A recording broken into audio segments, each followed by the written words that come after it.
Okay, so for part 2 of this essay, we're going to be going over action potentials, refractory periods, the different channels and ions that affect our action potentials, as well as what is the difference between a graded versus an action potential.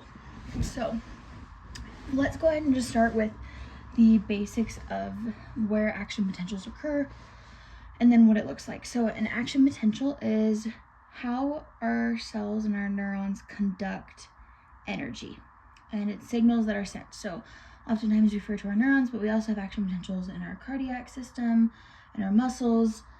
So this is just the basis of an action potential. I'm going to be using our neural action potential and the values that are associated with those. So with an action potential, you have a cell. I'll try to move my hand so you can see. Okay, so we have this cell, and we have a couple channels that are involved in this, within this cell. The first channel is going to be a potassium leak channel. So potassium's concentration is very high inside the cell, not so high outside the cell.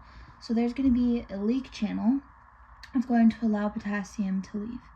Okay, this potassium leaving is going to start to make the inside of our cell more negative, right? Because we have a positive charge leaving the cell, right? It's going to then make the inside more negative.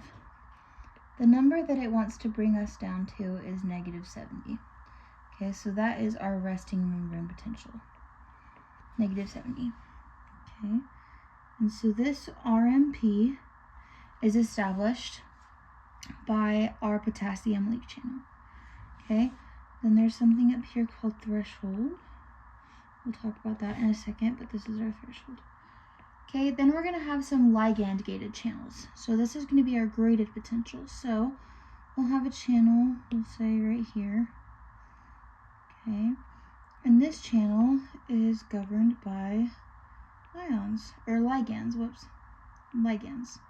So ligand will bind to it, and it's just a cation channel. Right, so cation meaning that a positive charge will go through.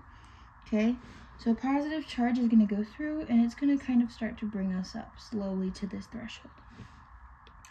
We have another channel called our voltage-gated sodium channels, and they look like this. They're closed, and then they have kind of like a ball and socket type thing. So this is them in the closed conformation. But once we reach this threshold, let's zoom in on this channel.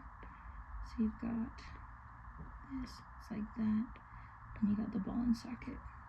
Okay, and then this is the membrane that it's inside.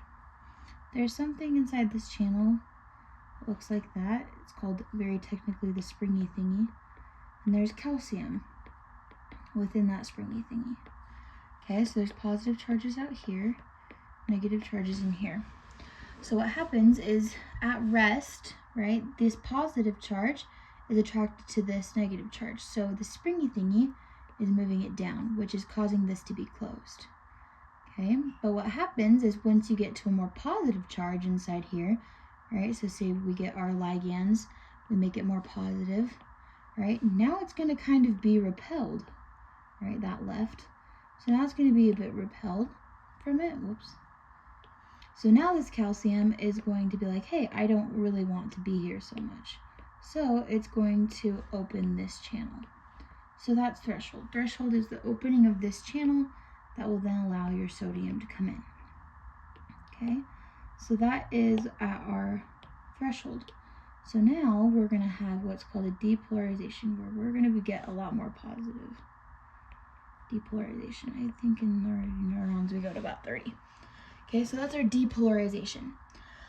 All right, up at the top, what's going to happen is we go from this open conformation to now that little socket that I showed, that ball and socket, it's going to plug it up.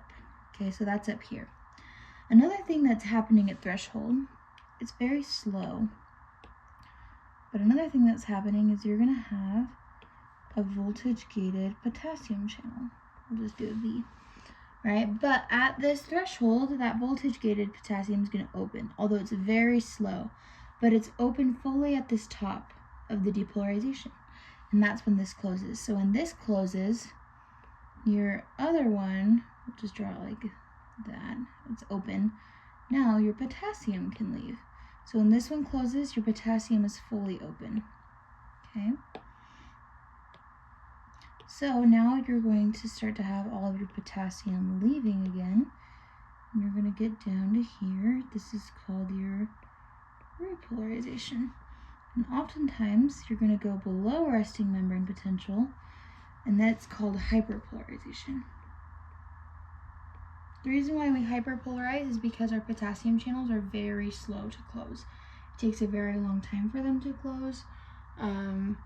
And so we often will get below our hyperpolarization. In the previous video, we also talked about something called E, which is the Nernst equation. And if it was up to potassium, it would want to bring us down to negative 94.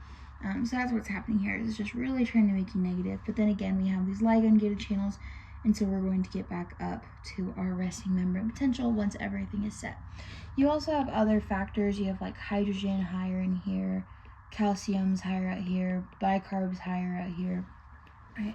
Chlorine is annoying and will depend, but you do have other ions, but those sodium and potassium are the main ones that's controlling this.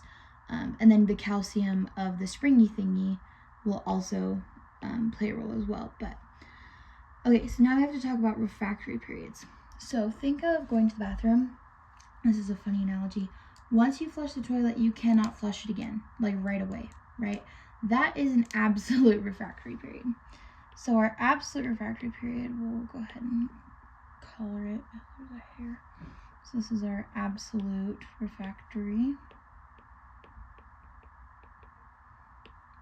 Our absolute refractory, right? You flush the toilet, no matter how many times you try, it won't flush again, right? That's your absolute. So your absolute starts when you open the sodium channels and goes until they reset back into their position. Okay, so it's about from here when they open to here when they're going to close.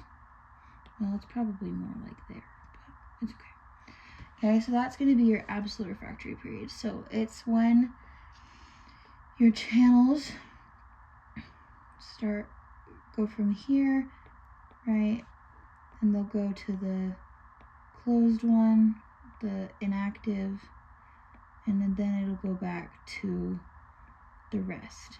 Okay, so from when it goes to here to there, that's your absolute refractory period. Okay, and then your relative refractory period is going to be found after that. So your relative is going to be like right there. Okay, it's going to take a higher stimulation, right? You're going to need a lot more positives because you're repolarizing, and all those negative, all those positive ions of potassium are leaving, making you more negative. So you would need quite the stimulation in order to get to that threshold, but it is still possible to have an action potential after, but you absolutely cannot have it during right here, right? No matter how many times you try, you will not close it. Okay, so that's refractory. I've showed you the channels and the different ions. They're often going from high to low. So sodium out here has a very high concentration outside of the cell compared to inside the cell. So that's why once this channel opens, sodium is going to rush in. It's following its gradient. Same with potassium, right? It's super high in here and then low out there, so it's going to follow its gradient.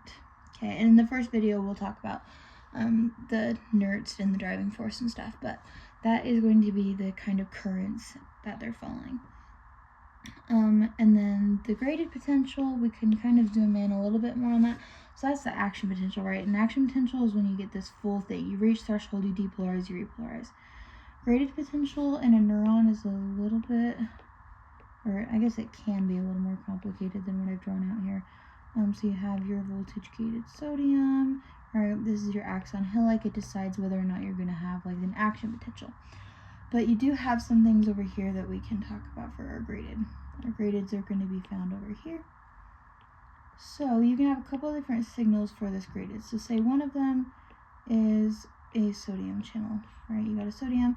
It's going to depolarize. You're going to get a blong, right? And it's close enough to the hillock that you would get an action potential, right?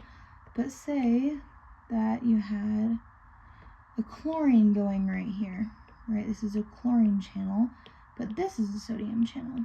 So even though you have sodium coming in, which would depolarize it, you kind of get this opposite Buang that's going to counteract this, and it will stop it before it can get to here, so that you maybe won't have an action potential. All right, and so that's going to be kind of what that's talking about. And that's going to be our spatial versus our temporal signals, right? So spatial is just kind of like, spatial is like how many of them do you have, right? The spacing between them, right? How much sodium do you have? How much Buang signals do you have? And then the temporal is going to be, well, how far apart are they, right? How close to the hillock are they to send that signal, and how frequently do they come? So that is it on action potentials and refractory periods. And stay tuned for more.